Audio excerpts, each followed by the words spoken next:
They didn't tell me what the stone was, they didn't tell me where it came from. All she said was, "I need you to do something special to this."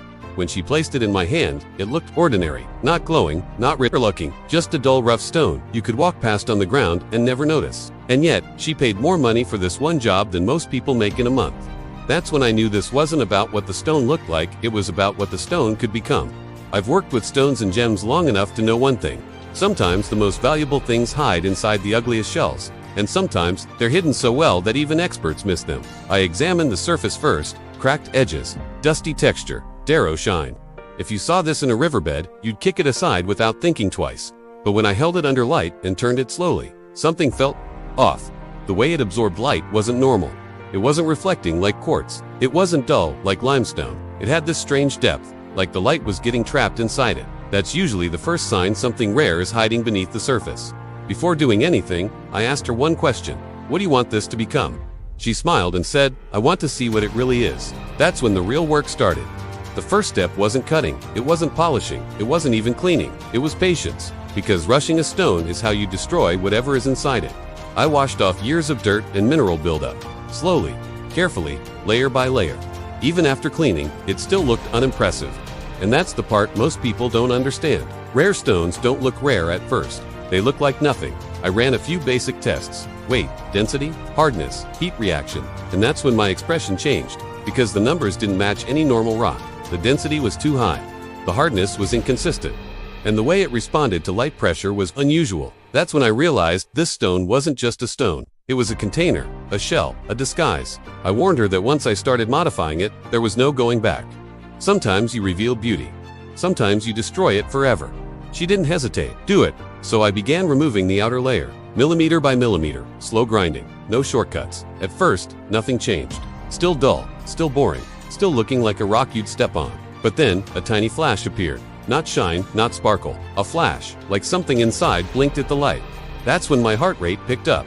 I adjusted the angle, went slower, and suddenly, a faint color line appeared beneath the surface. Not gray, not white. A soft, deep tone that didn't belong to ordinary stone. This is the moment lapidary artists live for. The moment you realize you're not shaping a rock. You're revealing something hidden for millions of years. As more of the outer shell came off, the stone began to change. The dull surface gave way to smooth planes. Light started to bend instead of bounce. The interior structure revealed patterns that looked engineered, not natural. And that's when the room went quiet. Because what was forming in front of us wasn't common. It wasn't decorative stone. It wasn't cheap crystal. It was the kind of material collectors fight over. The color deepened as I refined the shape. Every new pass revealed more clarity, more depth, more fire. At one point, I stopped and just stared at it. Because the transformation was so extreme, it felt fake. Like one of those internet edits where someone pretends a rock turns into a diamond. But this was real, and it was happening in my hands. She leaned forward, eyes locked on the stone. Her fingers were shaking. Not because of money, because of history. Some stones aren't just valuable, they're emotional. They're heirlooms. They're proof that something rare can come from nothing. As I polished the surface, the final layer disappeared. And that's when the stone finally revealed its true nature.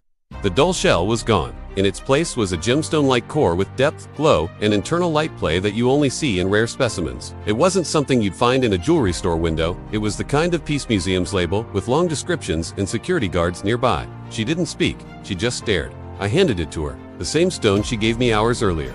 But now, it didn't look like a stone anymore. It looked like something people would accuse of being fake because it was too perfect to be real. That's the part nobody tells you. When something transforms this much, people don't believe it. They think it's edited. They think it's staged. They think you swapped it out. But the truth is simple. Most rare things don't look rare until someone is patient enough to reveal them. She finally broke the silence and whispered, "I had no idea it was this." And neither did most people who saw it later. Some thought it was enhanced. Some said it was artificial. Some said it was staged. But here's the uncomfortable truth.